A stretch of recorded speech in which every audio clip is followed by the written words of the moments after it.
దండోరా ఫంక్షన్లో నా ద్వారా వచ్చిన అన్పార్లమెంటరీ లాంగ్వేజ్ మీద నేను చెప్పిన మాటలు కొంతమందికి నెగిటివ్గా కన్వే అవటం వల్ల వారు నాకు నోటీసులు ఇచ్చారు. ఆ నోటీసులకి సమాధానం వారికి సవివరంగా ఇచ్చాను. నా ఉద్దేశం నేను చెప్పానండి. ఇందులో అన్పార్లమెంటరీ వర్డ్స్ వచ్చినాయి. అలాగే మేడం గారు, ఇప్పుడు నేను వచ్చాను కాబట్టి నా వైపు నేను మాట్లాడుకోవచ్చు. అలా కాకుండా ఎవరైతే దీనికి బాధపడ్డారో వాళ్ళ పాయింట్ ఆఫ్ వ్యూలో కూడా క్వశ్చన్లు అడిగారు నన్ను. అన్నిటికీ సమాధానం చెప్పాను. మేడం గారు ఏమంటారంటే, మీది ఒక ప్రజల్ని ఇన్ఫ్లుయెన్స్ చేసే మీడియా కాబట్టి ఇవాళ మీరు అన్నారు కాబట్టి రేపటి నుంచి అందరూ అయిన దానికి కాని దానికి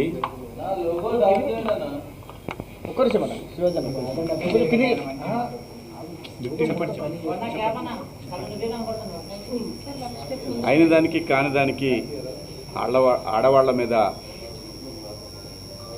కామెంట్లు పెడతా ఉంటారు కదా. అంటే కరెక్టే మేడం, ఒక ఇన్ఫ్లుయెన్స్డ్ పర్సన్గా దయచేసి దీన్ని ఆపేద్దాం. ఎందుకంటే సమాజంలో ఇంకా చాలా విషయాలు ఉన్నాయి. ఇది మేడం గారు చెప్పిన దాని ప్రకారం ఎవరిని హర్ట్ చేయాలని కాదు, ఎవరిని ఇబ్బంది పెట్టాలని కాదు మేడం. నేను జరిగిన సంఘటన చూసి మాట్లాడాను. మాట్లాడిన అంశంలో తప్పుడు పదాలు దొర్లిని. దానికి అందరికీ నేను వివరణ ఇచ్చాను, నా అపాలజీస్ చెప్పాను అని కూడా చెప్పాను. మేడం గారు కూడా చూశారు. నాకు ఇక్కడికి వచ్చిన తర్వాత అర్థమైంది ఏంటంటే, నేను ఏదైతే ఆ రోజున నేను ఏదో జరగబోతుంది అని ఏదైతే గ్రహించానో, నాతో కెరీర్ మొదలుపెట్టిన వాళ్ళు చాలామందికి ఎందుకో నా మీద వ్యతిరేకత ఉంది. ఎందుకో తెలీదు. నేను ఒక సందర్భంలో, ఇది బయట తెలిసిన విషయం, ఒక సందర్భంలో ఎందుకు వీళ్ళకి నా మీద కోపం ఎందుకో నాకు తెలీదు. 30 సంవత్సరాలు అయింది నేను ఈ పరిశ్రమకు వచ్చి. ఈ 30 సంవత్సరాల్లో నేను ఏ ఒక్కరిని ఇబ్బంది పెట్టినా ఈ పాటికి ఎప్పుడో బయటకు వచ్చేది రాలేదు. వచ్చుంటే ఈ పాటికి మీరందరూ నా మీద ఎగబడేవాళ్ళు. చాలామంది నాకు తెలియదు అనుకుంటారు. ఎవరెవరు జూమ్ మీటింగ్లు పెట్టుకున్నారో, నాతో బాగా ఉండి నాతో మంచిగా మాట్లాడుతూ నా నటనని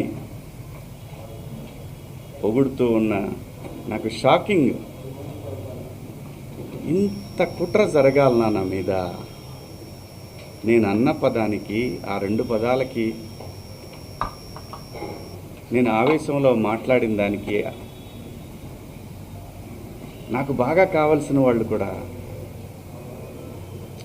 ఇంత కుట్ర చేయాలన్నా నా మీద? నేను మేడం గారు, ఆవిడ, ఇది ఒక ప్రభుత్వం యొక్క సంస్థ. వ్యవస్థలను గౌరవించకపోతే సమాజం తప్పుడు దారిలో పడుతుంది, అన్రెస్ట్ ఏర్పడుతుంది. ఆవిడ చాలా హుందాగా, చాలా గౌరవంగా ఈ వ్యవస్థను నడిపిస్తూ ఉన్నారు. ఒక బిడ్డకి చెప్పినట్టు చెప్పారు, ఇది ఇలా తప్పు. నేను అడిగింది ఒకటే మేడం గారిని, మేడం గారు, మీరు మీ డ్యూటీ చేశారు, మీరు చేసిన దానికి నేను గౌరవంగా నేను వచ్చి ఒక పౌరుడిగా నా బాధ్యత నేను నిర్వహించాను. ఇక్కడ ఇందాక నేను మాట్లాడిన నా కుట్ర విషయం వేరే, మేడం గారి సందర్భంలో జరిగింది వేరే. నన్ను అంతగా అసహించుకోవడానికి మీరు నా మీద అంత జలసీ రావటానికి ఏమిటమ్మా కారణం? నేనేం తప్పు చేశాను? నా బుద్ధి గడ్డి తిని మీ నాన్న చెప్పడా మీ ఇంట్లో? మీ అమ్మ చెప్పదా మీ ఇంట్లో? అంత ద్వేషం ఎందుకు పెంచుకుంటున్నారు? వినా స్త్రీయ జననం నాస్తి. స్త్రీ లేకపోతే ప్రపంచమే లేదు. అసలు ఈ మానవాళ్లే లేదు.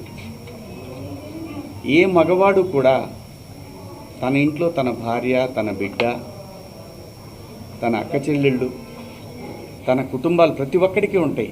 ఇక్కడ ఎవరి మీద దాడి చేస్తున్నారని, ఆ డివిజన్ని తీసుకురావాలని ఎందుకు తహతహలాడిపోతూ ఉన్నారు?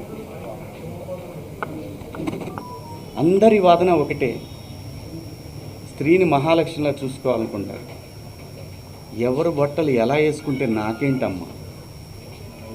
మీరు ఎలాంటి బట్టలు వేసుకోవాలనేది మీ ఇష్టం. నేను ఒక తండ్రిలాగా నా దగ్గర హీరోయిన్లు అందరూ కూడా నాకు తండ్రిలాగా నేను పాత్రలు చేస్తున్నాను కాబట్టి నా బిడ్డలకు చెప్పినట్టు చెప్పానే కానీ ఇంతకుముందు ఎప్పుడు ఎవరు ఏమీ అనలేదమ్మా. వాళ్ళ మీద మీరు ఇలాగే కంప్లైంట్లు ఇచ్చారా? జూమ్ మీటింగులు పెట్టుకొని మీలో మీరే? ఏమ్మా, పేర్లు పెట్టి అనగలను నేను, కానీ మీరు ఇబ్బంది పడకూడదు.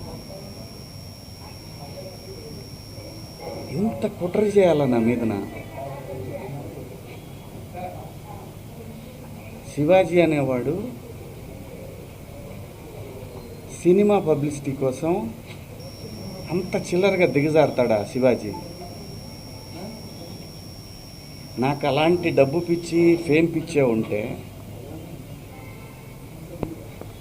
రాజకీయాల్లో నేను ఎక్కడో ఉండేవాడిని. ఒక సినిమా కోసం అంత దిగజారే మనిషి అయితే 13 సంవత్సరాల పాటు